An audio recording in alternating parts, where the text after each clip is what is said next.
This video will work through problem 7.4 from Gapenski's Healthcare Finance, 6th edition.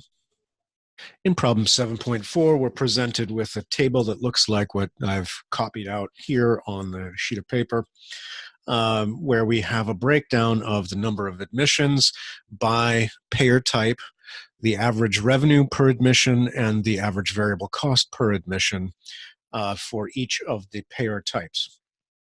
And the first question is, what is the hospital's net income? And the other bit of information we have is that the hospital's fixed costs are $38 million. So the first thing we can do is calculate or start to create a P&L. So a very simple income statement type presentation. So we'll want total revenue, total variable cost. That'll give us total contribution margin. We'll take the fixed cost, and then that'll give us our profit. Okay, so that's the structure we want to be working with. Now, revenue in this case is $5,000 for every commercial admission, $4,500 for every pen admission, and $7,000 for every Medicare admission. So our revenues are going to be, so we have our commercials are 1,000 times 5,000, which is going to be 5 million. Running out of space here. Pen is going to be 4,000 times 4,500. Which is equal to 18 million. And then the Medicare is 8,000 times 7,000, which is going to be 56 million. So we can total that up for our total revenue. So 5 million plus 18 million is 23 million, plus 56 million is going to be 79 million. So we have revenues of 79 million. Variable costs also by payer, 1,000 times, so I'll just, rather than writing that out, it's going to be 1,000 times 3,000, that's 3 million.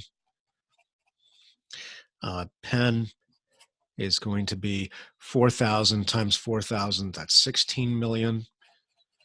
And then 8,000 times 2,500 for Medicare, that is 8,000 times 2,500, 20 million. So if we add that up, that's 39 million in variable costs.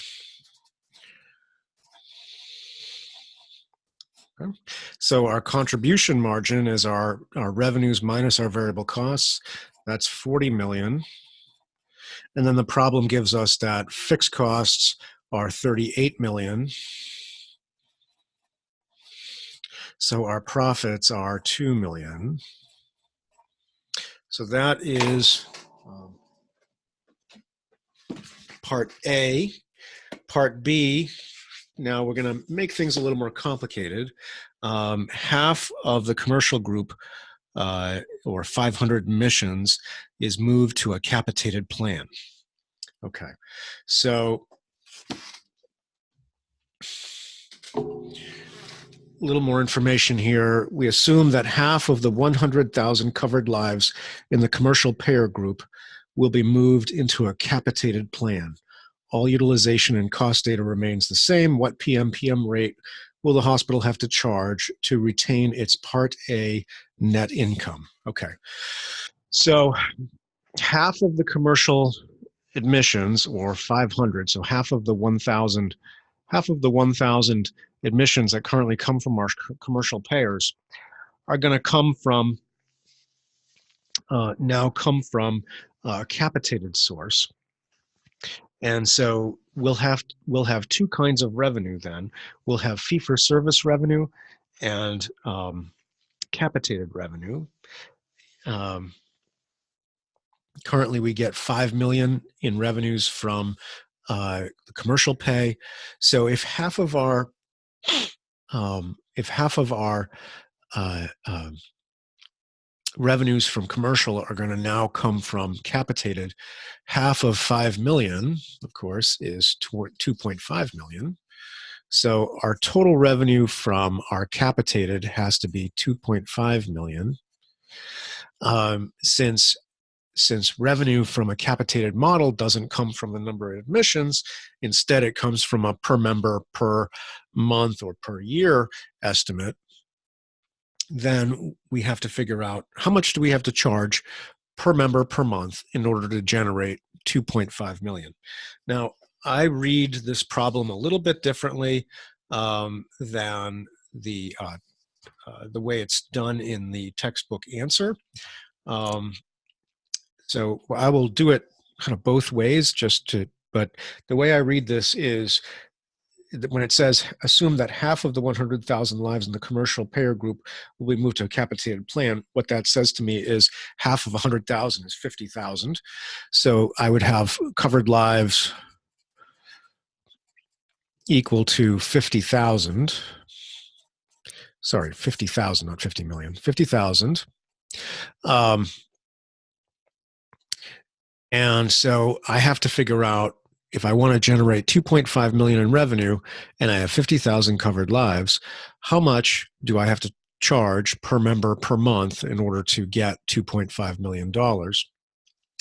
So my goal is to generate 2.5 million.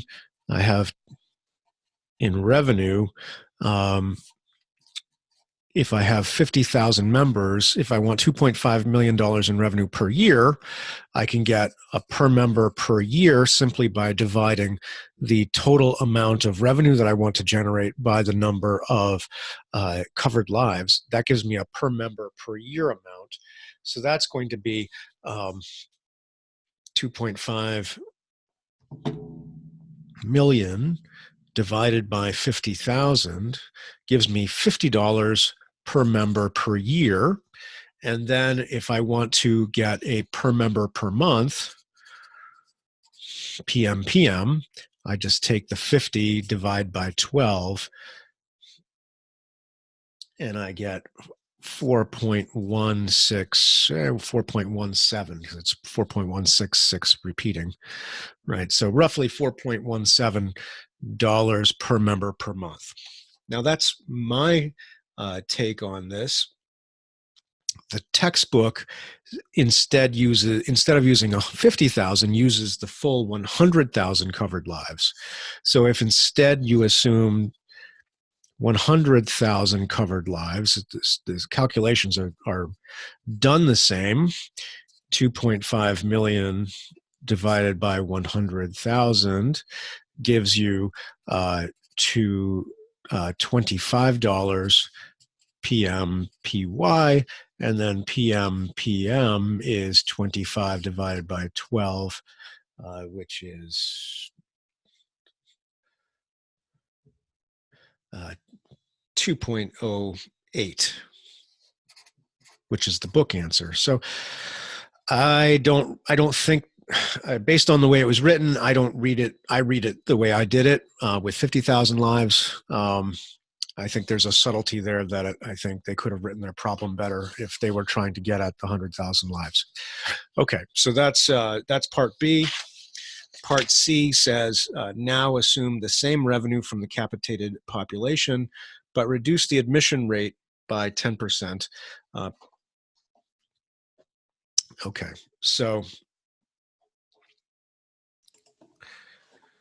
what's changing here is the number of admissions, right? So we had the commercial and we had commercial fee-for-service. We're going to have 500 admissions, and capitated was going to have 500 admissions, right? That was how it was. We're now going to assume that the fee-for-service continues at 500 admissions, but that we're going to have a 10% reduction in the number of admissions that the capitated patients use. So what is a 10% reduction? Well, 10% of 500 is 50. So if we're going to reduce this 500 by 50 or 10%, that's a reduction of 50. So we're now going to go to 50 less admissions. We're going to assume everything else stays the same. So fee-for-service admissions, remember the expected variable cost for the fee-for-service was 3,000. Excuse me, for commercial was 3,000. So that's regardless of whether they are capitated patients or fee-for-service patients, right? So our total cost, total variable cost for the 500 fee for service is going to be 500 times 3,000 or 15 million. And then we're going to have 450 times 3,000 or sorry, that should be 1.5 million, not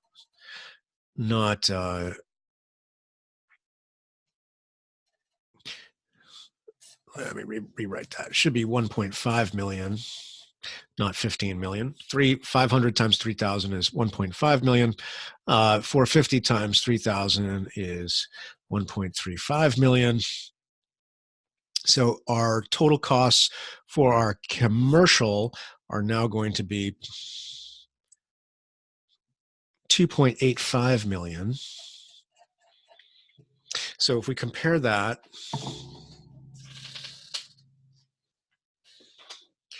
to our previous calculations, remember we calculated at the beginning that we would have 3 million in costs, in variable costs for the commercial pay, 16 million for PennCare, and 20 million for Medicare, giving us a total of 39 million.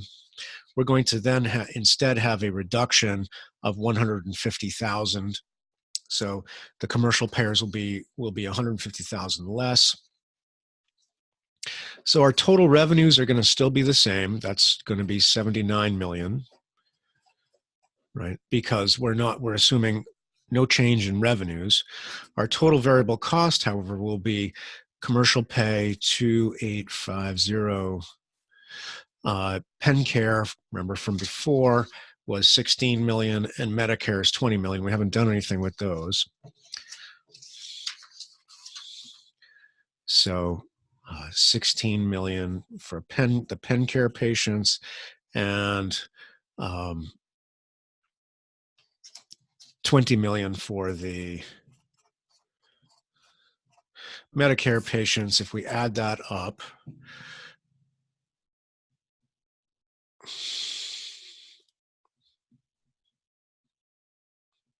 we get 38,850 for variable costs.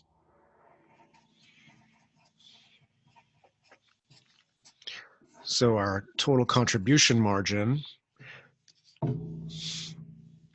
is 79 million minus 38,850, which is 4150.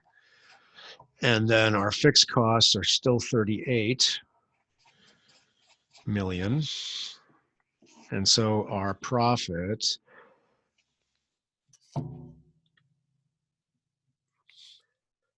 is 2.15 million. The 150,000 increase coming from the reduction in variable costs by reducing the number of admissions under capitation. And remember, capitation rewards providers for reducing the number of, or the amount of utilization in their organization. So that's part C. Now part D says, assume the utilization reduction also occurs. What is the overall net income? What overall net income would be produced if the variable cost per admission for the capitated group was lowered to 2,200? So now not only are we going to capture a reduction in admissions, but we're going to reduce the per admission cost for the capitated patients from 3,000 per admission to 2,200. Okay. Everything else is staying the same. So I'm only going to work the commercial line here. So commercial fee for service, admissions is still going to be 500. The capitated portion is still going to be 450. The variable cost per admission for the fee for service is going to still be 3,000. However, the capitated patients are going to only be 2,200. So the total variable cost for each of these then is going to be 1.5 million, as we've done before for the fee for service, and then 450 times 2,200. 2,200 is 990. So the total variable cost for the commercial payers is going to be 2.49 million. So if we go now do our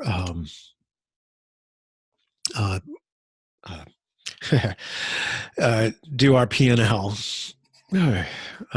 Total revenue still 79 million. Total variable cost is now going to be commercial 2,490. Pen care is 16 million. Medicare is 20 million. Right, and these are all just still true from before.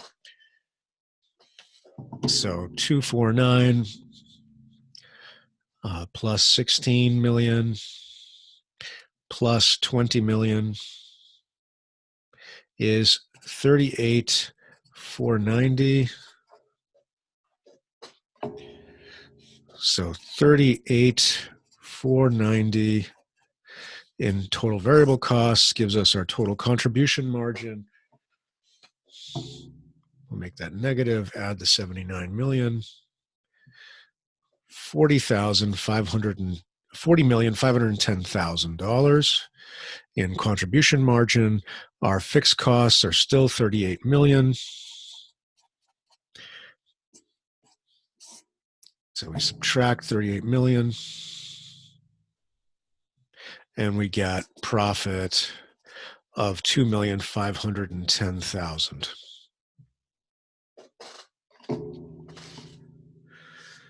And that is part D.